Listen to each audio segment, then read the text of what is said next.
네, 오늘 말씀은 심령이 가난한 자는 복이 있나니라는 제목입니다. 함께 따라하시겠습니다. 심령이 가난한 자는 복이 있나니. 우리 지난주 말씀 한번 복습하도록 하겠습니다. 에베소서 4장 30절 말씀. 하나님의 성령을 시작.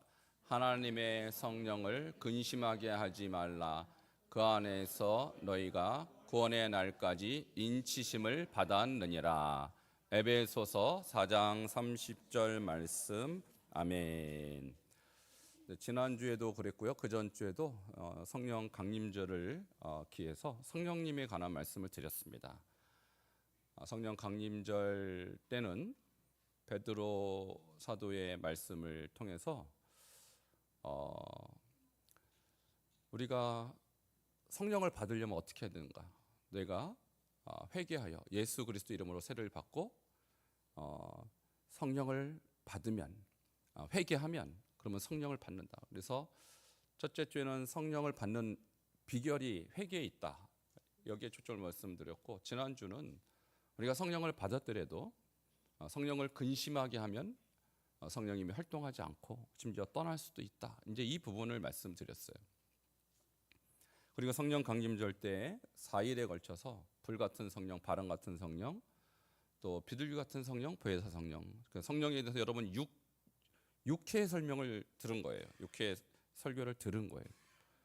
물론 이제 빠지신 분은 다 못 들었겠지만, 그럼 제가 오늘 이 심령이 가난한 자는 복이 있나니, 이것이 소위 말하는 산상수훈입니다. 그리고 산상수훈에서 가장 중요한 팔복 말씀을 드리는데, 이 팔복의 말씀은요, 성령을 체험한 사람만이 알아들을 수 있어요. 그래서 제가 오늘 이 주제를 오늘 꺼낸 이유는 그동안도 너무너무 설교하고 싶었던 주제고 중요한 주제이지만, 이것은 인간의 지혜로는 이해할 수 없는 가장 심오한 성경의 진리예요. 그래서 여러분이 전혀 준비가 안 된 상태에서 팔복을 제가 설교해도 죄송합니다만 대부분이 이해 못합니다. 그러나 저는 지난 2주 동안 성령께서 여러분 마음에 임했다고 저는 믿습니다. 그래서 여러분이 드디어 산상수훈의 핵심 말씀인 이 팔복을 알아듣게 되었다. 저는 그렇게 전제를 하고 이 말씀을 드립니다. 여러분, 산상수훈의 주제가 무엇일까요? 함께 따라하시겠습니다. 천국 백성의 새로운 삶.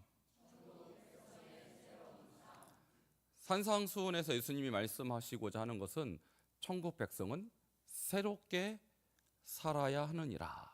이것을 말씀드리고 싶은 거예요. 산상수훈이 얼마나 유명한지 인도의 정신적인 지도자 간디가 이렇게 얘기했어요. 산상수훈은 모든 종교의 알맹이다. 여러분, 간디가 예수 믿는 사람 아닙니다. 그 사람은 철두철미한 힌두교도예요.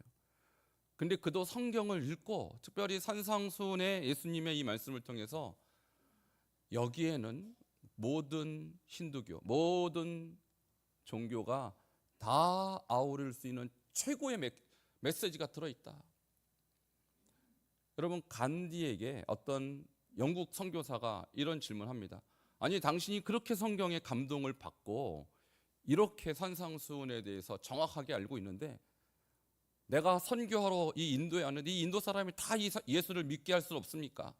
어떻게 해야 이 사람들이 다 산상수훈에 감동을 받겠습니까? 당신처럼. 하니까 간디가 하는 말이, 선교사님, 산상수훈 말씀대로 사십시오. 그러면 인도 사람 15억이 다 예수 믿을 겁니다. 이렇게 얘기했다는 거예요. 그것은 뭘 말하냐면 산상수훈은 생각보다 실천하기 어렵다는 얘기예요. 실제로 저 안에는요, 우리가 들을 때 내가 어떻게 저걸 지켜 할 만한 어려운 말씀들이 많아요. 예를 들면 내 원수까지도 사랑하라는 말씀, 내 오른뺨을 치거든 왼뺨도 돌려대라는 말씀, 내 겉옷을 달라면 속옷도 주라는 말씀. 이것이 어떻게 우리가 평범한 정서를 갖고 있는 사람으로서 순종할 수 있겠습니까? 그러나 천국 백성은 그렇게 사는 것입니다.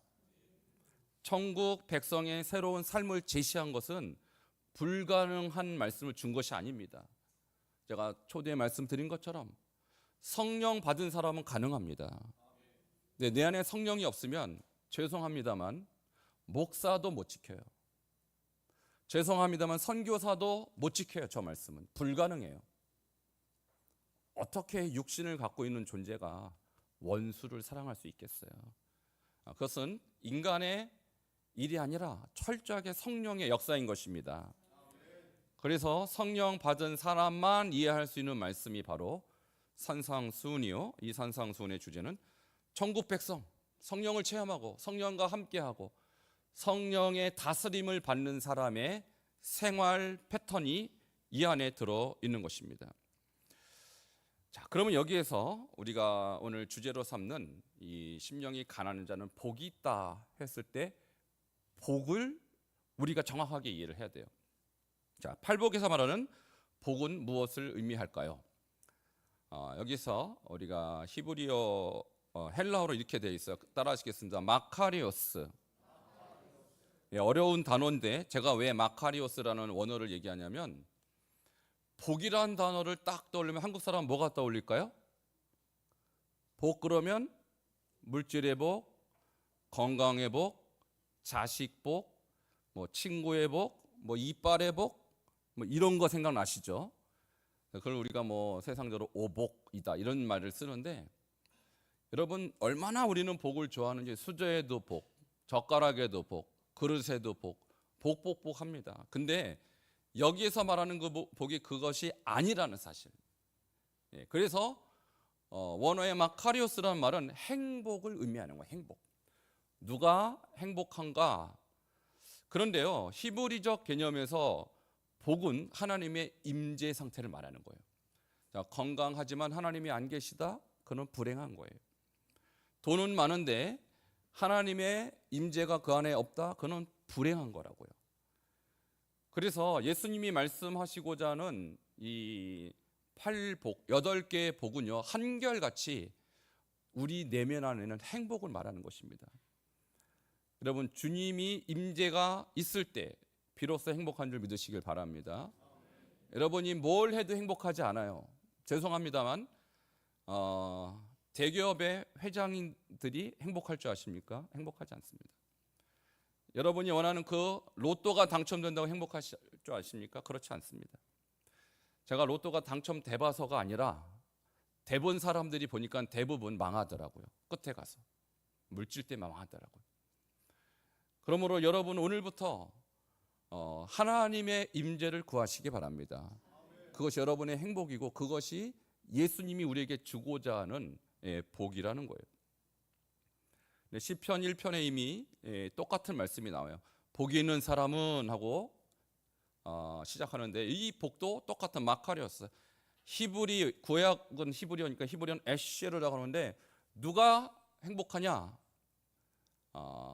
시편 1편은 이렇게 말합니다. 여호와의 율법을 즐거워하여 그 율법을 주야로 묵상하는 자. 할렐루야. 그럼 왜 주야로 여호와의 율법을 묵상하는 자가 행복하느냐? 말씀은 곧 하나님이시기 때문에 그래요. 그러니까 말씀을 주야로 묵상한다는 것은 말씀과 하나님이신 말씀과 주야로 동행하는 하나님 임재 속에 있다는 얘기거든요. 그래서 시편도 그렇고 팔복도 그렇고 주제는 하나님의 임재가 우리의 행복을 다스린다라는 거예요. 그런데 우리가 복이 성경에 꼭 마카리오스 행복만 있는 것은 아닙니다. 아까 얘기한 것처럼 외적인 복, 물질적인 복이라든지 또는 건강의 복이라든지 뭐 이런 외적인 복도 성경은 나와요. 근데 그것을 뭐라고 하냐면 바라크라고 해요. 바라크. 함께 따라하시겠습니다. 바라크. 바라크는 외적인 복이에요. 건강의 복, 자식 복, 이빨 복, 별하별 복이 다 있죠. 여러분, 근데 바라크를 한번 빨리 얘기해 보세요. 바라크를. 바락. 자, 복 받으려고 뭐 해요? 바락합니다, 사람들이. 여러분이나 저나 뭐 세상에는 똑같이 복 하는데 그 복을 처음 받은 대상이 인간이 아니었어요. 그런데 창세기 1장에 보니까 하나님이 물고기를 창조하시고요. 하늘에 새들을 창조하시고 나서 그들에게 먼저 바라크를 주셨어요. 그래서 뭐라고 말씀했냐면 생육하고 번성하여 여러 바닷물에 충만하라. 새들도 땅에 번성하라 하시니라. 그러니까 바라크의 첫 번째 대상이 인간이 아니라 자연 만물, 특별히 동물들이었다는 거예요. 그러니까 바라크는 엄밀히 말하면 인간의 전유물이 아닌 온 우주 만물, 특별히 새들이나 물고기도 받는 것이 바라크라는 거예요. 근데 그것을 위해서 우리가 바라크한다? 그것은 우리의 수준을 짐승으로 전락시키는 거예요. 그러므로 여러분이 추구할 진정한 복은 하나님의 임재인 것입니다. 이것을 빼고 그 위에 나머지 바라크의 우리 인생을 바라크하며 산다면 얼마나 비참합니까? 그런데 여기서 그러면 심령이 가난한 자에게 저 마카리오스 행복이 있다고 했는데 심령이 가난한 자가 도대체 누군가? 이것이 중요하죠. 여기서 심령이란 단어는 푸뉴마라고 합니다. 따라하시겠습니다. 푸뉴마. 푸뉴마가 뭐냐면 성령이라고도 번역을 하고 영이라고도 번역이 되는 단어예요. 그러니까 성령님 할 때 원어로 푸뉴마 이렇게 얘기하고요. 근데 그 영이 누구에게도 있다라는 거예요. 우리 인간에게도 있다는 것입니다. 그러니까 성령님과 우리의 공통점이 뭐냐면 성령님도 푸뉴마 그리고 우리의 영도 푸뉴마라는 거예요. 그러니까 우리의 영, 심령이라는 것은 뭐냐면 성령이 임재하는 성령의 자리가 푸뉴마예요. 그러니까 여러분이 성령을 받으면 성령의 사람 이 푸뉴마 안에 성령이 들어가 앉는 것이고 성령이 없으면 성령과 관계없는 악한 영, 세상의 영, 어둠의 영, 사단의 영의 지배를 받는다는 소리예요. 그러면 도대체 이 심령이 가난하단 말은 또 뭐냐? 우리의 푸뉴마가 가난하단 말은 여러분 가난한 것은 우리가 물질적인 것만 생각하는데 여기에서 맞습니다. 푸토코스라는 이 가난하다는 단어는 상대적 빈곤이 아니라 절대 빈곤이에요. 그러니까 이 사람은 구걸하는 거린의 모습을 연상시키는 단어예요. 그러니까 거린이 생존하는 방법은 딱 한 가지입니다. 먹고 살 수 있도록 구걸하는 행위밖에는 생존할 수가 없죠. 근데 이것은 외적이고 육체적인 그런 어떤 모습이라면 영적으로는 겸손하다는 뜻이에요. 그러니까 우리의 푸뉴마 안에 성령이 계신 사람은 누구에게 구걸하는 거예요? 성령님께 구걸하는 거예요. 근데 우리 안에 우리의 푸뉴마 안에 성령이 안 계신 사람은 누구에게 구걸하냐면 자기보다 돈 많은 사람, 자기보다 힘센 사람, 자기보다 높은 사람을 찾아가서 구걸하는 거예요. 결국 우리 인생은요 누군가의 도움을 구걸하는 인생입니다. 그러니까 직장도 사실은 돈 많은 회사의 기업체에 들어가서 내가 정당한 일을 하긴 하지만 돈 구걸하러 가는 거 아니겠어요? 여러분 마찬가지로 우리의 인생 중에는 두 가지 인생이 있어요. 오직 하나님께 내 인생을 거는 사람이 있고 하나님이 아닌 이 세상의 인생을 거는 사람이 있다라는 거예요. 그럼 심령이 가난한 사람은 어떤 사람이냐? 돈 많은 사람, 높은 사람, 그리고 힘센 사람에게 손 내밀지 않고 성령님께 손 내미는 사람이 심령이 가난한 사람이에요. 자, 그런 의미에서 여러분이 성령을 받았다면 성령님은 우리 안에서 우리의 모든 것이 되시는 분이십니다. 나의 건강 문제, 나의 재정 문제, 나의 인생 문제 전반에 걸쳐서 나의 인생을 주장하시고 도와주실 유일할 분은 성령님밖에 안 계시잖아요. 근데 성령님이 아닌 부모, 성령님이 아닌 자녀, 성령님이 아닌 돈 많은 누군가에게 내 인생을 걸면 그 사람은 심령이 가난한 것이 아니에요. 의지의 대상이 하나님이 아닌 그 사람은 교만한 사람입니다. 하나님이 필요 없는 사람이에요. 하나님 없이도 나는 부모가 있으니까, 하나님 없어도 나는 자식이 있으니까, 하나님 없어도 나는 좋은 직장이 있으니까, 하나님이 없어도 나는 빽이 있는 내 친구가 있으니까. 자, 이런 사람이 하나님께 기도하겠습니까? 그러니까 심령이 가난한 사람의 전형적인 모습은 기도하는 모습이에요. 겸손하게 주님 도와주세요. 주님 없으면 저 죽어요. 주님 저 살려주세요. 라고 날마다 겸손하게 주님만 찾는 사람이 심령이 가난한 자임을 믿으시기 바랍니다. 저는 저런 분을 찾아보려고 상당히 애썼어요. 제 자신도 그렇게 심령이 가난하지 못했기 때문에 저런 분을 찾아다니려고 많이 노력했다가 제가 중국에서 저런 분을 드디어 만났습니다. 어떤 분이냐면, 여러분 혹시 들어보셨습니까? 김하중 대사라고요. 이분이 중국에서 가장 오래된 중국 대사, 가장 장수한 중국 대사입니다. 이분이 제가 사역했던 시안에 오셔서, 시안 한인교회, 제가 개척한 교회입니다. 사실은 개척한 교회에 거기에 간증하러 오셨어요. 중국 대사입니다. 그런데 그분이 뭐가 부족해서 날마다 하나님께 구하겠습니까? 근데 그분이 간증 들어보니까 하루에 4,000명을 놓고 기도한대요. 하루에 4,000명. 그분의 수첩에는 4,000명이 기록되어 있는데 그 안에는 중국의 최고 지도자, 중국의 주석의 이름도 있고요, 중국의 상무위원 이름이 쫙 들어있어요. 그래서 중국의 높은 사람들한테 만나면 나는 당신 나라와 당신의 지도자에서 기도한다고 그렇게 말하는 사람이에요. 그럼 그분들이 이해가 안 되니까 깜짝 놀라죠. 왜 우리나라에서 기도합니까? 나는 중국 대사로서 당신 나라가 잘 되기를 바라고 당신 나라의 번영을 위해서 나는 기도합니다. 그래야 우리나라도 복받지 않겠습니까?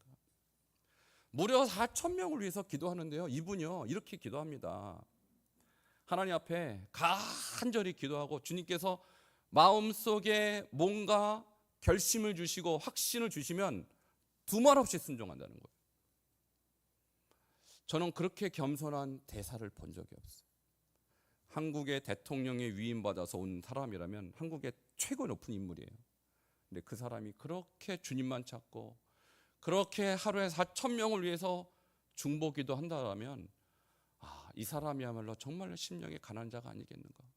그분의 책을 읽으면서 제가 정말로 많이 회개했어요. 정말로 많이 회개했어요. 나는 가난한 자가 아니었구나. 여러분 성경에도 보면요, 심령이 가난한 교회와 가난하지 못한 두 교회가 요한계시록에 등장합니다. 첫 번째, 심령이 가난해서 주님이 너무너무 기뻐했던 교회가 있습니다. 서마나 교회. 요한계시록 2장 9절을 함께 보도록 하겠습니다. 시작. 내가 내 환난과 궁핍을 알거니와 실상은 내가 부요한 자니라. 자칭 유대인이라 하는 자들의 비방도 알거니와 실상은 유대인이 아니요 사탄의 회당이니라. 여러분 서머나 교회는요 환난과 궁핍을 받았어요. 그러니까 박해를 받았다는 뜻입니다. 박해를 받으니까 얼마나 가난하겠습니까? 근데 그들이 박해를 피할 수도 있지 않았겠어요? 그러나 그들은 피하지 않았습니다. 끝까지 예수 믿고 오직 주님만으로 만족하고, 비록 그들이 경제적으로 어렵고 또 박해를 받을지라도 끝까지 우리는 예수님만 믿겠다라고 그들은 결심한 자들이에요.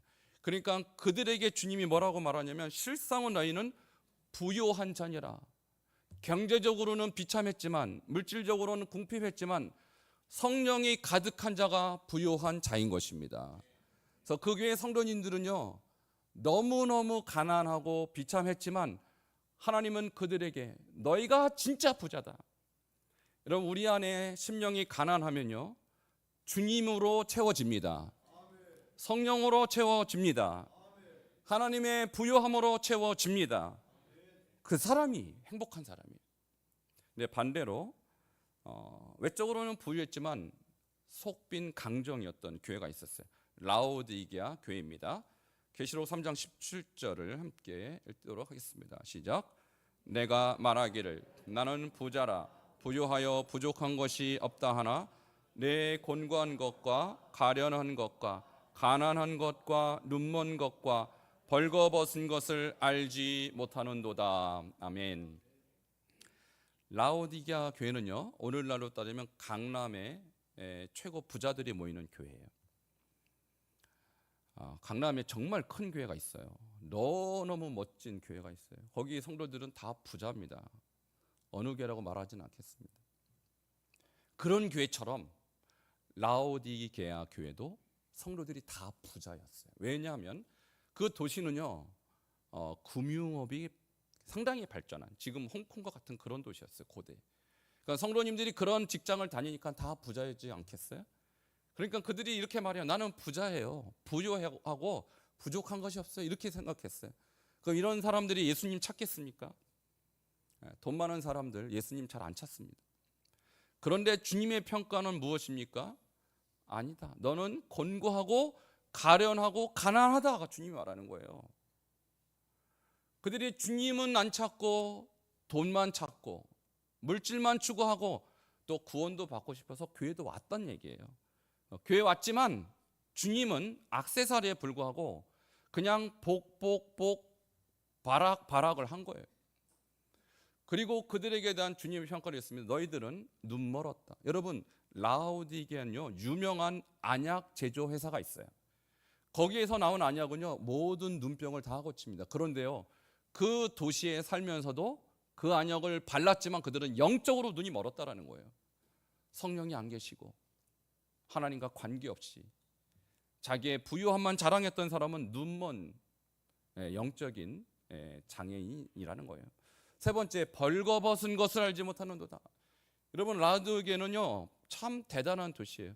양모 산업도 발전했어요. 금융업, 그다음에 의학, 양모 산업. 그러니까 사람들이 무슨 옷을 입었냐면 다 양모로 된 원피스를 입고 다녔어요. 패셔니스트들이 그 교회 즐비합니다. 그러니까 교회 사람들이 무슨 옷을 입거나 최고의 양모로 쫙 빼입고 왔다는 얘기입니다. 누가 봐도 멋있죠. 근데 주님은 그 사람들이 아무것도 입지 않은 벌거숭이다 이렇게 말하는 거예요. 왜냐하면 영적으로 그들은요 아무것도 갖추지 못한 자들이, 하나님도 없고 성령님도 추구하지 않고 그저 천국은 가겠다고 교회만 왔다 이 얘기입니다. 그러나 주님이 볼 때 그들은 천국 백성으로서 전혀 자격이 없는 거예요. 그리고 그들에게 하는 말이 너희는 차든지 뜨겁든지 하라. 만약 그렇지 않으면 내 입에서 너를 토해버리리라.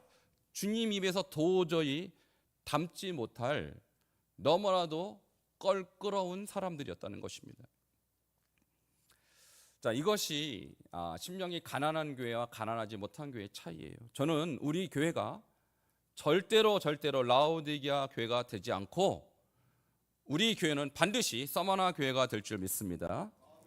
저의 사역 목표, 서머나 교회로 만드는 거예요. 서머나 교회는 작은 교회입니다. 가난한 교회입니다. 저는 대형 교회가 꿈이 아닙니다. 오히려 숫자로 보면 라오디게아가 더 대형 교회였어요. 그러나 그들은 단 한 사람도 구원받을 사람이 없었어요. 단 한 사람도. 그러나 서머나 교회는 작은 교회입니다. 가난한 교회입니다. 여러분, 교회는요 가난해도 돼요. 작아도 돼요. 그러나 주님이 없으면 그 교회는 망하는 것입니다. 오직 성령만 충만한 교회, 오직 하나님만 찾는 교회, 심령 안에 다른 것은 없고 주님만으로 가득 찬 교회, 제가 꿈꾸는 교회예요. 여러분은 어떤 교회를 꿈꾸십니까? 대형 교회를 꿈꾸십니까? 멋있는 프로그램으로 가득 찬 교회를 꿈꾸십니까? 저는 그런 꿈이 없어요, 여러분. 저의 꿈은 여러분이 다 심령 안에 아무것도 없기를 바랍니다. 오직 예수님만 있기를 바랍니다. 그것이 제가 꿈꾸는 교회예요. 그것이 12사도 300용사 7,000원 신자예요. 이런 성도가 있어야 주님이 기뻐하지 않겠어요? 여러분, 그러면 이렇게 우리가 심령이 가난하게 되면 어떤 복을 받습니까? 오늘 팔복의 첫 번째 복인데요. 천국이 그들의 것임이요. 할렐루야. 따라 하시겠습니다. 천국이 그들의 것임이요. 여러분, 이 땅에서 라오디게아 교회처럼 부유하고 옷도 잘 입고 정말 잘 나가는데 나중에 천국 입구에서 너희들이 왜 천국에 들어오려고 하느냐 주님이 물으실 때 나 예수 믿었습니다. 저 세례 받았습니다. 저 예수 고백합니다 라고 말할 때 주님이 근데 너희 마음에는, 너희의 심령에는 내가 하나도 없구나. 너희 마음속에는 너희의 욕망과 욕심으로만 충만해 있고 예수는 없구나. 주님이요 속지 않습니다. 나 세례 받았는데 그거 갖고 안 돼요. 저 목사인데요. 이거 갖고도 안 돼요. 저 모태신앙인데요. 그것도 안 돼요. 저 5대째인데요. 그것도 안 된다고요. 주님의 기준은 그 심령 안에 주님만 가득 차 있어야 돼요. 섞여 있으면 안 돼요. 근데 우리가 주님도 믿고 이 세상의 축복도 원하고 세상적 갈망도 욕망도 다 원하는데 천국 문 앞에서 주님 저 들어갈래요. 주님 우리의 마음을 먼저 보시지 않겠어요? 너의 심령이 가난하냐? 이거 질문하지 않겠어요? 분명히 팔복에 내게 얘기했지 않냐? 마태복음 5장 3절에 분명히 얘기했지 않냐? 심령이 가난해야 된다고. 근데 너의 마음속에 욕망이 가득 차 있다. 세상을 향한 갈망으로 가득 차 있다. 근데 무슨 낯으로 천국에 들어가려고 하느냐 물으신다. 뭐라고 대답할 겁니까? 여러분, 그래서 제가 초대에 말씀드렸지만 산상수훈은 쉬운 말씀이 아니에요. 성령 받아야 지킬 수 있는 말씀입니다. 이것은 너무나도 인간적으로 볼 때 순종하기 어려운 말씀이에요. 그러니까 성령이 충만해야 하는 것입니다. 성령이 충만하지 않은 사람 이 말씀 지킬 생각 할 수가 없어요. 그래서 주님이 이렇게 말씀하시죠. 좁은 문으로 들어가라. 같은 산상수훈의 마태복음 7장 13절에 좁은 문으로 들어가라. 멸망으로 인도하는 문은 크고 그 길이 넓어 그리로 들어가는 자가 어때요? 많습니다. 이 많습니다라는 뜻은 엄청 많다는 뜻이에요. 대부분이 그리로 간다는 뜻이에요. 생명으로 인도하는 문은 좁고 길이 협착하여 찾는 자가 어떻게 된다고요?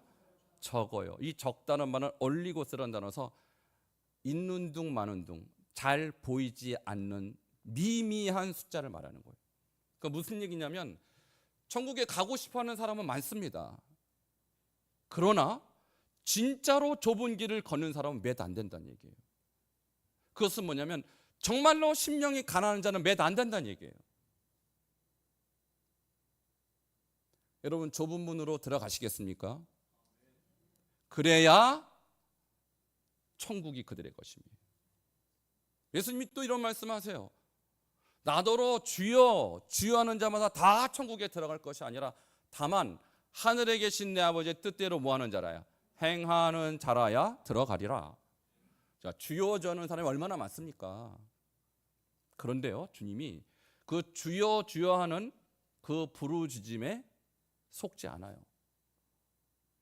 뭘 보시겠어요? 그들이 행하는 것이 참으로 심령이 가난한 자의 삶인가를 본다는 얘기예요. 그러니까 하나님 뜻대로 행하는 것은요, 심령이 가난할 때 비로소 가능해요. 내 안에 욕망이 가득해 있고 천국도 가겠지만 이 땅에서 나도 뭔가 이 땅의 소망을 다 이루겠다. 이 두 마음이거든요. 이 두 마음을 가진 사람에게 주님은 절대로 천국을 허락하지 않는다는 얘기예요. 여러분, 그 당시에 유대인들은 어떻게 생각하냐면 내가 아브라함의 후손이니까 당연히 천국 가겠지 이렇게 생각했어요. 그리고 나는 율법을 지키니까 당연히 천국 가겠지 이러한 자기 셀프 확신이 있었다는 얘기예요. 근데 주님이 그들의 구원을 완전히 깨트려버립니다. 네가 아브라함의 후손이라고? 네가 지금 율법을 지키고 있다고? 근데 너의 심령을 보자. 뭐가 들어있나?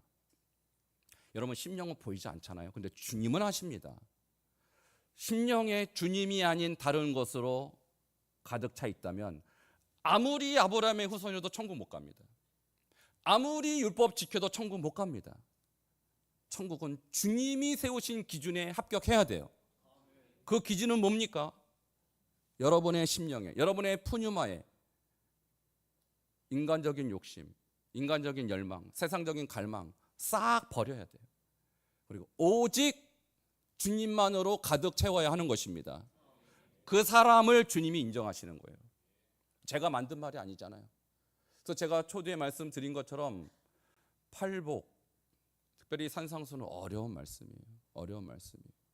저는 부임하자마자 이 말씀 나누고 싶었어요. 제가 너무 좋아하고 너무 중요하기 때문에. 그러나 아마 이 말씀을 처음부터 얘기하면 대부분이 받아들일 수 없겠다 이런 염려를 늘 갖고 있었어요. 근데 주님께서 감동 주셨어요. 성령 집회 끝나고 나서 이제는 때가 됐다. 성령을 이해한 사람은 이 말씀 이해합니다. 근데 성령 이해하지 못하는 사람은 이 말씀을 이해할 수가 없습니다. 저는 바라기를 우리 교회 모든 성도님들 심령이 가난해서 마지막 때 천국 문 앞에서 주님이 여러분을 인정해 주시기를 주의 이름으로 축원합니다.